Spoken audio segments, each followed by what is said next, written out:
Hello, everyone, and welcome back to the podcast. I'm your host, HO2 and thank you for joining me here to be back for your NXT review for August 12th, 2020.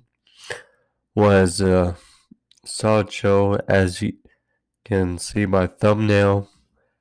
The Velveteen Dream, he returned as a mystery opponent in the triple threat match between GRIMES and Kushida.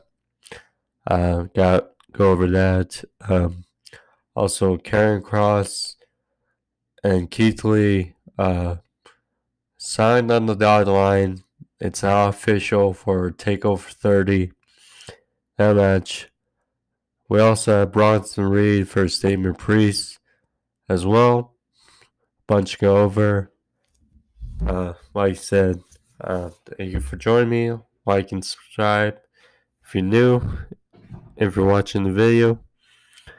And with that, let's get into the show, shall we? So, start off for the past couple weeks, the women have started off NXT, but in this case we had Kross versus Danny Burch.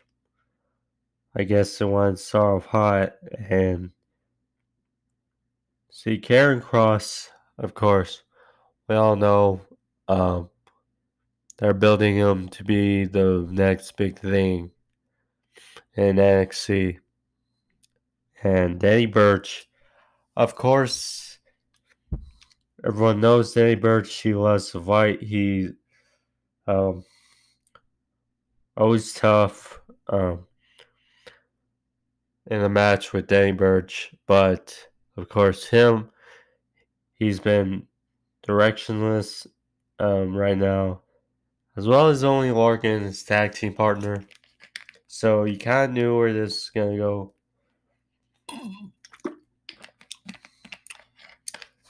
Burch had some offense in. However, it was the Doomsday Saito by Kross, and then Sleeper, which they're calling the Kross check. Yeah, which I'm not sure. Maybe they changed it. I'm not sure. But it was just a Sleeper, and Danny Burch tapped out. Or he didn't tap out. He passed out. But ultimately, this was in light of what happened afterwards. Keith Lee, his music played, he came out,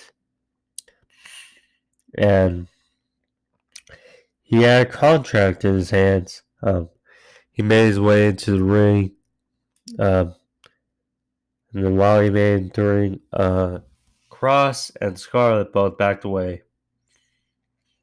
Now, Keith Lee made it known that, okay, he has a contract. He signed on the dotted line. William Regal signed on the dotted line. He demanded, pleaded for the match to be made, and there's a contract for them to face at Takeover 30. So, Keith Lee, he dropped the contract, and then Scarlett, slowly, she got the contract, and she walked back to Kross, and they signed it. And then Scarlett, she passed the contract back in the ring. Basically made official, but of course, as you can tell by the thumbnail, something happened. So Keith Lee picked up the contract, and you kind of had a feeling as he was opening it that something was going to happen. So Keith Lee opened up the contract, and a fireball went off in his face. And Keith Lee, he was obviously in distress. Fish came out, trying to help him out. Mia Yim came out, And for the next few minutes, they were trying to tend to him, and they try to help him to back, try to get him to a hospital. So that much was pretty much that. And then we go from that. Well, then we were segueing on to a match between Drake Maverick and Killian Dane. Now, Drake Maverick, wasn't he feuding with Legado del Fantasma? And then all of a sudden he comes back, and I mean, no mention on him. Killian Dane, I like him, but you got two guys that have been floating around, or Drake Maverick looked like he had some direction. Killian Dane, we last saw fight Dexter Lumis. It was kind of like, why is this match happening? But this was short. It didn't really get going. The Undisputed Era, they came out, attacked both Killian Dane and Drake Maverick, and then all of a sudden, excuse me, Adam Cole got onto the mic. He challenged Pat McAfee to show up next week because apparently a match between them have been made official. Between Adam Cole and Pat McAfee for Takeover 30. So Adam Cole, he called out Pat McAfee, dared him to walk down the ramp and get into the ring face to face with him next week. And I mean, you didn't really need to jot out Drake Maverick and Killian Dane just to set up this. Which, I mean, it's disappointing. Like I said, I don't want to be upset on my podcast. That's why I cover NXT and AEW, not the main roster. However, I'm going to call it out still with weeks to come. This should not be happening. Adam Cole and Undisputed Era. This stupid angle is not working. We saw. So, Adam Cole and Pat McAfee, of course, they interviewed Pat McAfee on ESPN about this angle, and they asked him about it on his Pat McAfee show on YouTube. And still, so they get the mainstream, but they didn't win in the ratings last week. So, I mean, if this is Adam Cole's swan song in NXT, that is just stupid. Just stupid. I mean,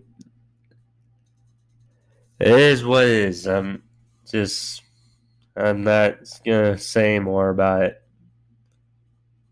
I'll say more next week, but yeah. So, after that, we had a Kushida vignette talking about Cameron Grimes and whoever his mystery opponent is in the main event, that it's time for Kushida to get gold. He'll climb up the ladder at Takeover and take the North American Championship. I mean, Kushida has been widely underutilized in NXT.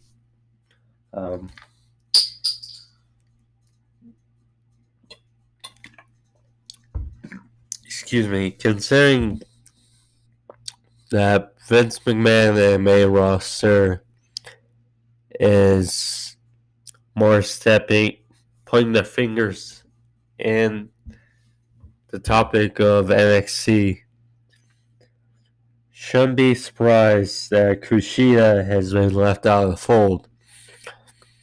But at the same time, Kushida is one of the most talented wrestlers in the world.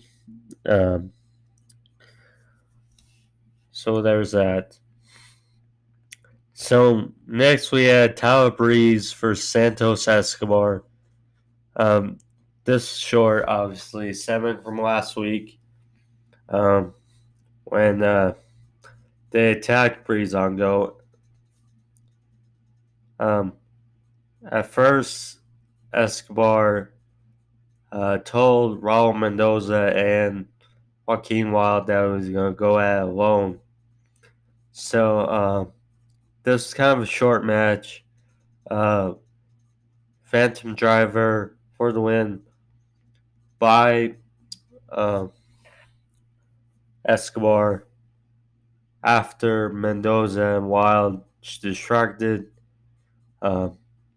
Breeze, and then after the match they attacked Breeze, and Fandango came out with his arm in a sling and he was holding a cane, I think, or some sort of weapon, and he tried to thwart off Mendoza and Wilde. However, Escobar got the better of him, and then Isaiah Scott, he came out and attacked Escobar and then evened the odds, and clearly they're building towards that Isaiah Scott versus Santos Escobar for TakeOver 30. And apparently we have a 6-man tag next week between Legado del Fantasma and against Breezango and Isaiah Scott. So interesting.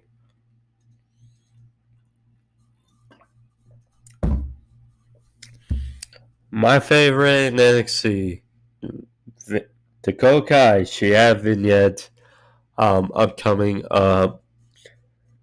laying out her match for TakeOver, describing her match against Io Shirai, saying how she doesn't need friends, she doesn't need backup. She has done everything on her own. I mean, we haven't seen Raquel Gonzalez in like a long time.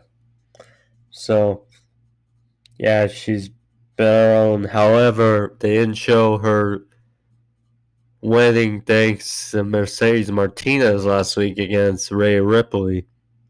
However, nonetheless, it was a good vignette, getting hyped for their match at TakeOver.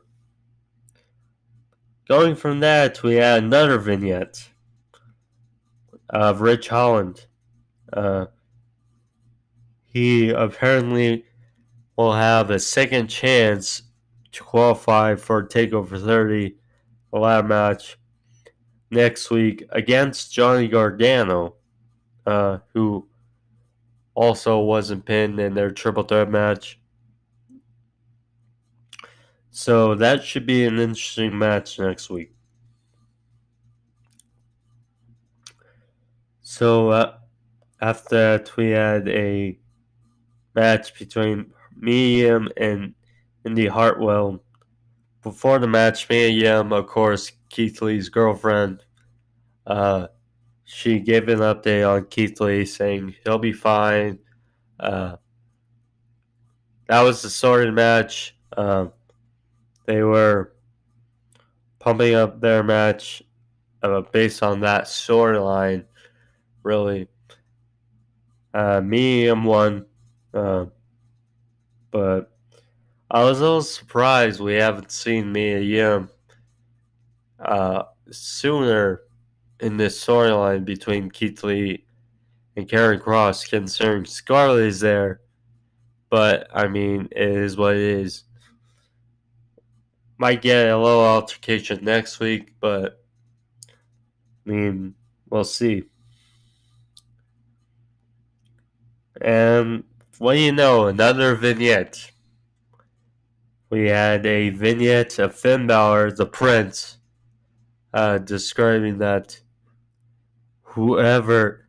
So since Rich Holland is going to face Johnny Gargano, that means that Finn Balor, for his second chance, he'll face one of the members of the triple threat match later tonight.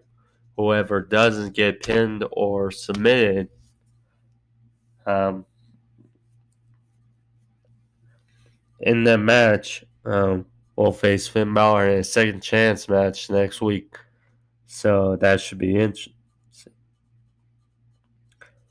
So after finally another match, we had Bronson Reed versus Damian Priest.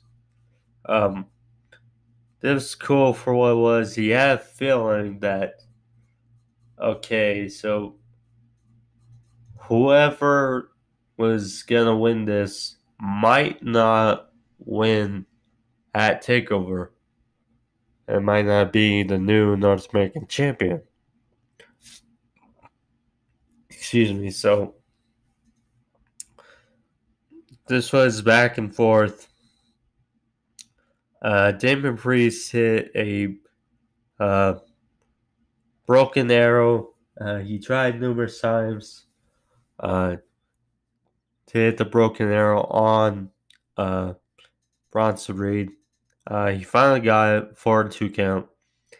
And then Bronson Reed, he actually went for the tsunami splash, but he missed it. Well, he connected a little to the back of Damian Priest while he was rolling out of the way.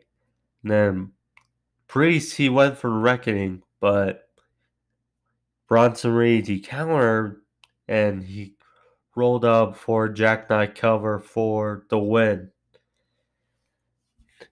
It was kind of out of nowhere. I mean, both guys have momentum, and you don't want to have a guy losing clean.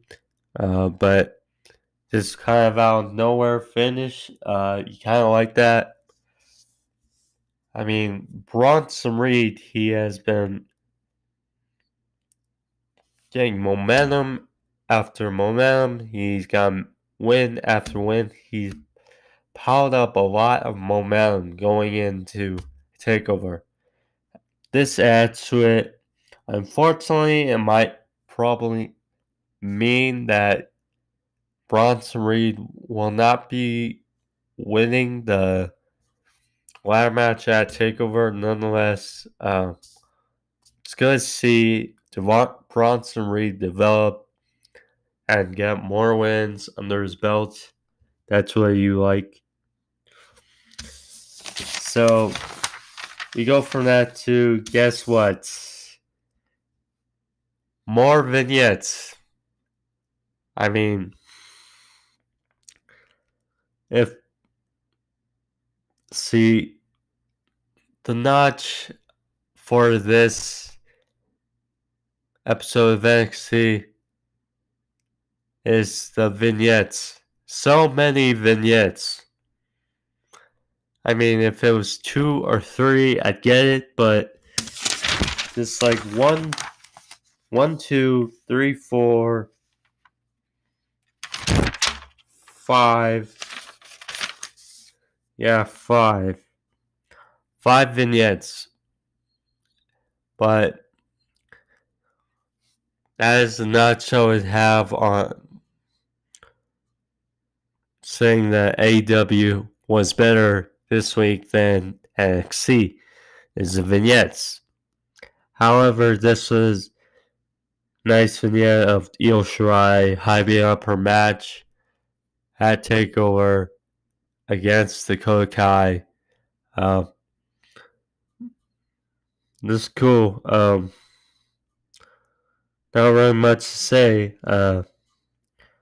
Talking about her journey, talking about how Dakota Kai has stabbed her friends in the back to get what she wants, and at Takeover, she'll put an end to Dakota Kai. So, after that, we have vignette of Cameron Grimes talking about his match Slayer, the triple threat, saying that whoever is the mystery opponent, he'll win and he'll take that to the moon.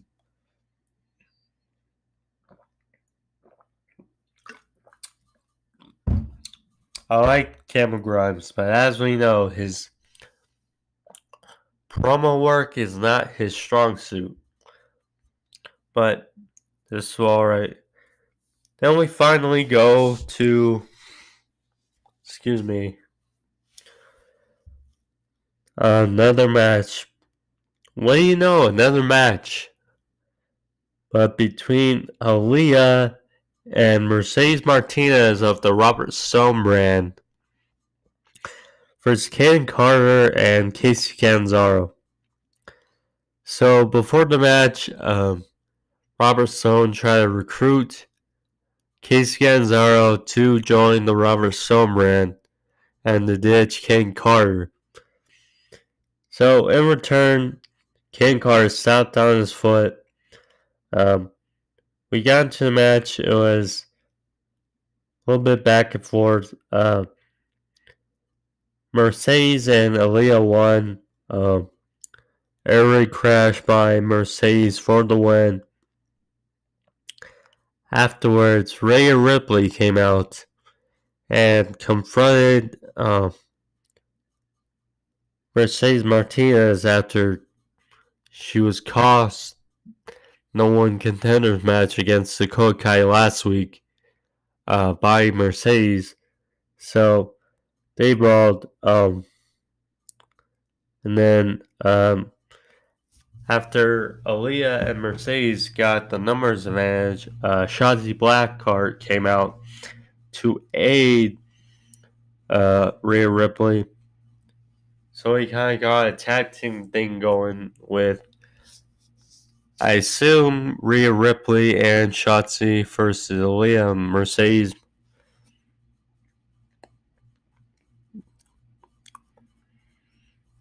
Afterward, so we go from that to another little promo vignette package of Candice LeRae and Johnny Gargano. So it looked like they were in their home. Candice LeRae, she was petting their dog, and she was reading a story to her dog, and then, of course, while she was reading it, the lighting got dark, and her voice got dark when she was talking to the camera, and she was talking about Tegan Knox, how she was minding her business, and to Candice LeRae, and how Candice LeRae is not evil, how the fairy is not evil. And then Gargano, he was up on a ladder trying to fix their light, and Gargano was like, "What book are you reading?" So that was a little chuckle on me. And then Gargano was talking about second chances and how he'll beat Rich Holland next week, and that how next time he'll climb a ladder, it wouldn't be the change of light. It'll be to save NXT. So this night, that was nice. And then while they went up the stairs, they had these hoodies that said "Power Couple." I believe that's what it said. So this was not a promo package.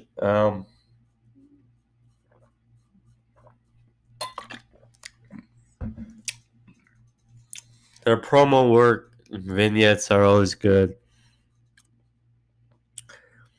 So next week, got the loadout.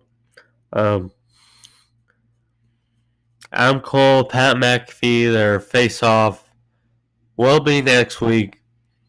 Got Breeze confirmation. Breezango and Swerve Scott, like I said, will face Legado del Fantasma. Rich Holland versus Johnny Gargano, and of course Finn Balor will face the person who is not in the decision for the next match, which I'll get into in a sec. So now we get to the main event. Kushida versus Cameron Grimes versus Velveteen Dream. The returning Velveteen Dream. I mean, yes, he returned after that a pretty long layoff. He was one of those victims of the speaking out movement. Allegations against him. He apparently was in a car crash. Some were wondering if his WWE career was over. But here it doesn't look like it. He returned. He still looks as good as he did when he left. Looks like he didn't really change. Some are probably skeptical. Why is he back? Why is he still in the contract? I mean, is what it is. This was fun for what it was. Kushida, he did top rope dive onto the outside on rest of competitors. Kushida, he went for his flying cross armbreaker on Grimes. Then he went the hoverboard lock onto Dream. And then while Kushida had the hoverboard lock onto Dream, Grimes out of nowhere hit the cave-in onto Kushida, swept Dream out of the ring, pinned Kushida 1, 2, 3, and Cameron Grimes qualifies for TakeOver 30. Now, I mean, this was conflicting because going into this, I thought Kushida was going to win. I mean, he has the most game. They haven't really done much with him anyways.